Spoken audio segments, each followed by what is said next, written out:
episode 1 of Trev's Collectables here on Trev TV. I'm the Trev. Y'all know that. If you're tuning in, if you're watching, that's too sweet. Now, if you followed my Facebook post from today on the Trev TV page, I did mention I've been putting this one off for a while, mostly due to time constraints, because this one will take a while to make, which essentially means it might be a long video, but we'll see when we get there. I'm showing off my Decepticon figure collection. This is not my Decepticon knick-knack collection, this is the actual figures. All in all, there's 30, so that alone might tell you how long this video might be. Having said that, I can't guarantee it'll be long, I can't guarantee it'll be short. I guess we'll cross that bridge when we get there, but in no particular order. Let me show you my toys.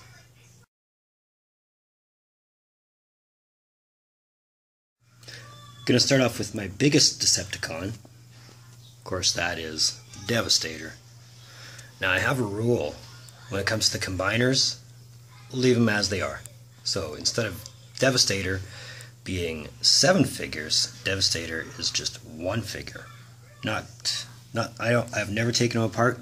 It stayed in its Devastator mold the entire time, but Scrapper, Mixmaster, Long Haul, Scavenger, Bone Crusher, Hook, they all make up Devastator, which means essentially I have to get another Devastator just for the figures alone.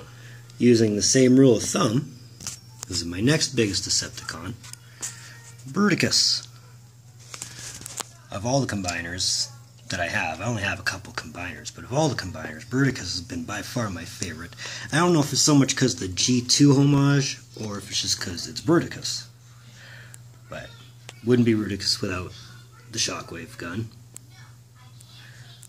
But that's my Bruticus. What I forgot to mention is there are some figures in here that you might say, oh, that's Megatron, and that's a Megatron as well.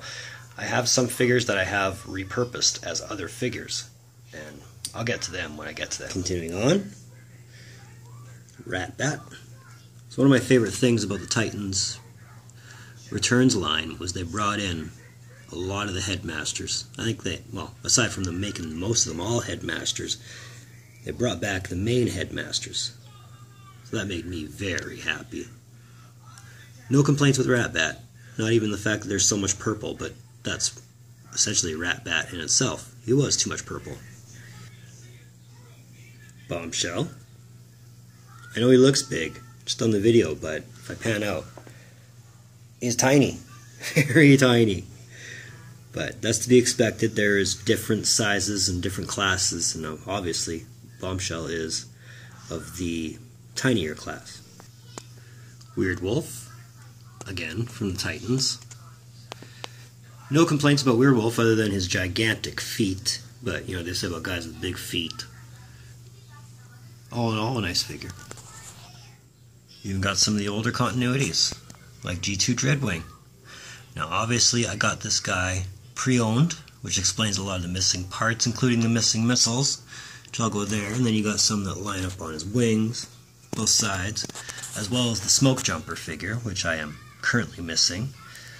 The goal is to replace it entirely, which means I'm going to attempt to find one that's either packaged or has the parts I'm missing.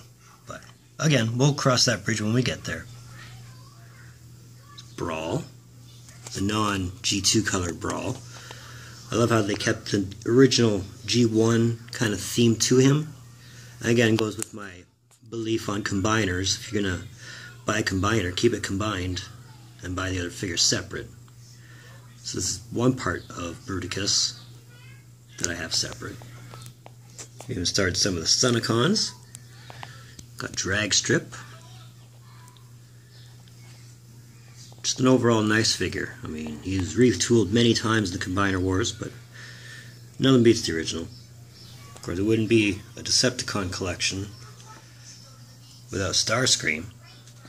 I've never been a fan of Starscream as a character in any continuity, but his relevance to the storylines kind of made it hard to ignore. And I know you're asking, where's his crown? Well, since Power of the Primes came out and they made Starscream a combiner with his own crown, I don't want to say I have an idea, but I'm thinking of ideas to incorporate Starscream, his crown, and his combined form. It's just, what do you name it? That is the riddle. The last of my Insecticons, Shrapnel. I would love to finish the Insecticons, and I had every intention to once Power of the Primes came out. But, reasons. Things came up. Timing wasn't good for me or for finishing the Insecticons, but that day will come. Remember me talking about repurposing? Here's my first example of it. This is another Megatron figure, but for my own purposes, this is Megatronus. Not the big Megatronus that you see from the Power of the Primes cartoon, and not the Fallen from that disgusting Michael Bay movie. This is my Megatronus. I couldn't be happier with it. Moving to the real King of the Road, Motormaster. It's by far my favorite Stunticon, always has been. And it is, because he is the real King of the Road. He'll tell you that himself. But just an overall beautiful figure. Beautiful figure. Last of my Combaticons, Vortex. Love the colors. Just love it. It just pops. And, it sucks they used the same mold for Blastoff. I wish they would have made Blastoff the space shuttle, and I've heard that they are. For Power of the Primes, it's just a matter of when it's released. But overall, love the figure. Love the color. Moving on to War for Cybertron Soundwave. I am meaning to replace this with the Titans Return Soundwave. Donate this figure to either one of my nephews, and then look online for the Sound Blaster figure. That way I have both. But for now, this is my Soundwave. Not a big fan of the alt mode, but that was their whole line for War for Cybertron, giving you alt modes you wouldn't like. Moving on to Frenzy. Now the packaging said Rumble, but I'm sorry, I grew up with G1. Rumble is blue. Frenzy is red. So, having said that, I have thought of getting another Rumble Frenzy figure and just painting it blue. And then I would have Rumble. But for now, this is Frenzy. Moving on to Trigger Happy, who again has been retooled, remolded, and repainted into so many different figures. Not that I'm complaining about this one, because the Slug Slinger and the other ones that they have made with this mold do actually look good. But for now, I have only Trigger Happy. Cyclonus. I do intend on getting another Cyclonus figure, and then repurposing that as his combined Galvatronus mode. It's just a matter of which limbs. And I have a fair idea already written down. In my mind, it all works. But that's in my mind, and that's on paper. To actually physically see it is another thing. But again, we'll cross that bridge when we get there. We're moving over to Energon Demolisher. This is one of my favorite figures from the Energon line, for two reasons. One, you got the giant Decepticon emblem in the back. And two, his missiles. Come on, there you go.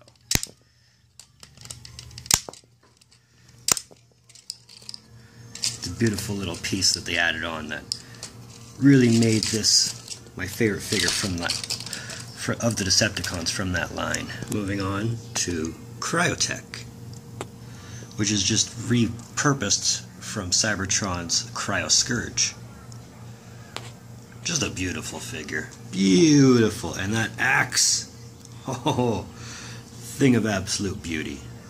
Now, I could look for the real Cryotech. I think it was from, I don't remember if it was from Beast Machines or from Robots in Disguise. But A, I have a family to support, so B, I'm not that rich. So for now, and probably for the foreseeable future, this is my Cryotech.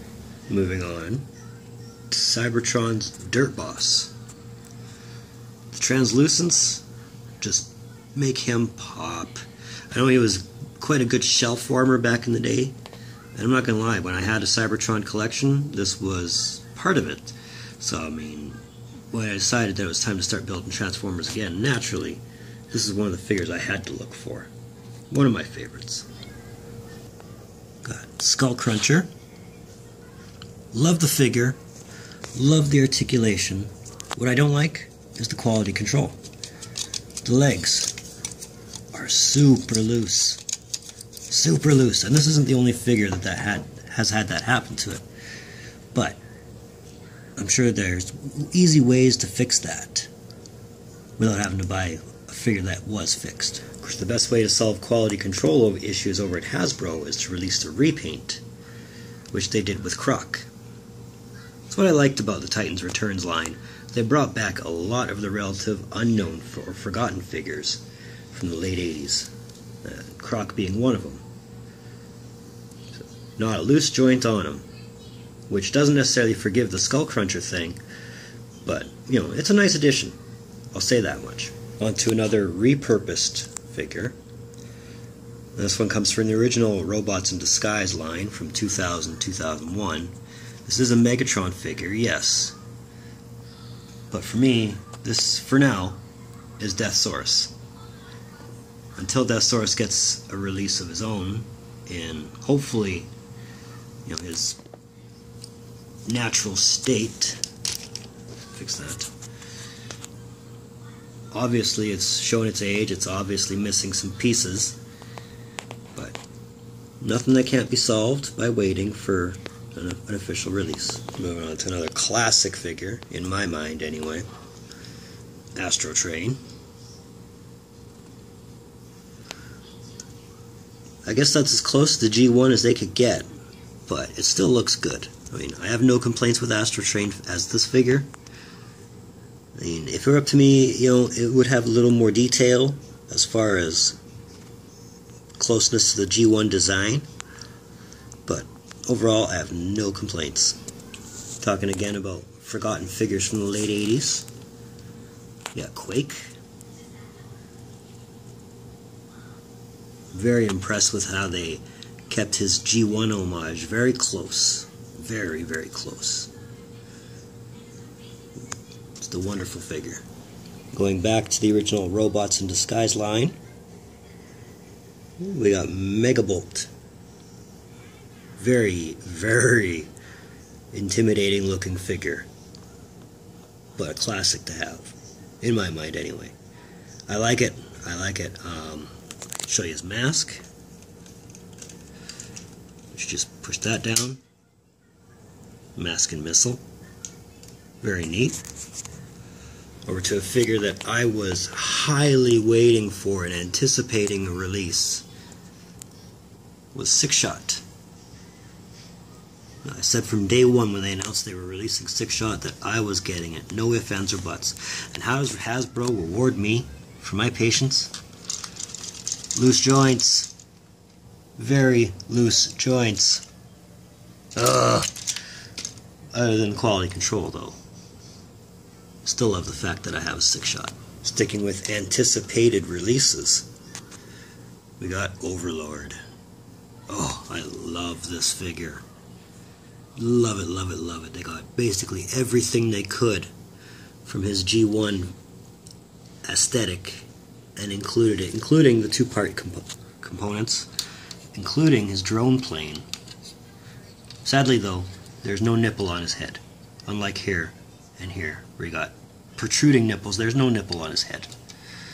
But, love the figure. Sticking with anticipated releases, which again led to some disappointment, Galvatron. Galvatron has always been my favorite Decepticon.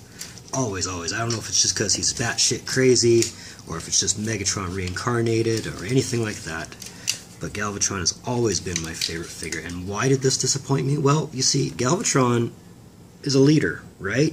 He should be a leader class. Not a deluxe class. Huge height difference. So, I mean, as nice as the Galvatron figure is to have, it's also a case of, do I just go and get the Energon Galvatron just for scale? To keep, you know, the thought of him being as big as he is in mind, or just stick with it? I'm not sure. Feel free to answer that for me if you want to. Last, but definitely not least, it wouldn't be a Decepticon collection without Megatron. Now, I'm a bit upset that you'll never see Megatron in gun form again, but you can't go wrong with Megatron in tank form. All in all, love it. Love it. As close to G1 as you can get while being a tank. Granted, though, I would love to see Megatron in gun form again. It would be a beautiful day when they do, but thanks to certain laws and all that fun stuff, you'll never see it.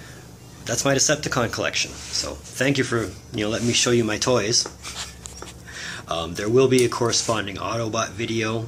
The only reason I did Decepticons first was is the Decepticons. Of course I'm going to do them first. I mean, B, I have 30 Decepticon figures, which is a far stretch from the 36 Autobot figures that I have. This is by no means a complete collection. By no means. I mean, combined I have 66, 67 if you count Cerebros. So, long way to go. I mean, if I wanted to have one for every name, one for every mold, whatever you want, however you decide to do your collections.